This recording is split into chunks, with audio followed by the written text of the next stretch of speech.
Good evening, সবাই কেমন আছো? তো আশা করি সবাই ভালো আছো। তো দেখো, আমরা অশোকনগর থেকে বৈদ্যবাটি আমার ভাগ্নির ছেলের জন্মদিনে যাচ্ছি। তো সেই টুকরো টুকরো মুহূর্তগুলো তোমাদের সাথে শেয়ার করছি।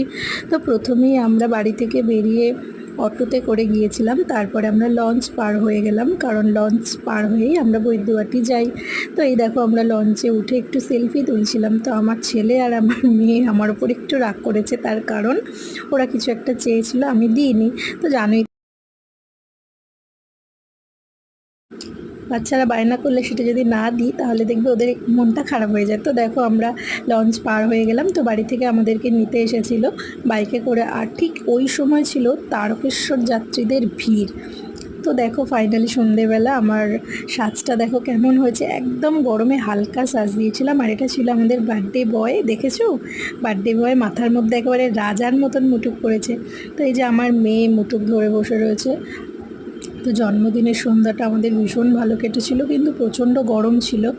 জন্মদিনে সমস্ত বাচ্চারা মিলে আমরা হই হই করে কেক কাটা হয়ে গেল। তারপরে আমরা একটু ছবি তুলছিলাম, একটুখানি ভিডিও করছিলাম। তো সেটাই তোমাদের সাথে আজকে শেয়ার করলাম।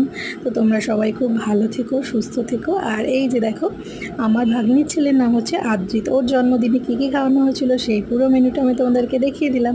আর এই যে দেখো, আমার হাজব্যান্ড কিন্তু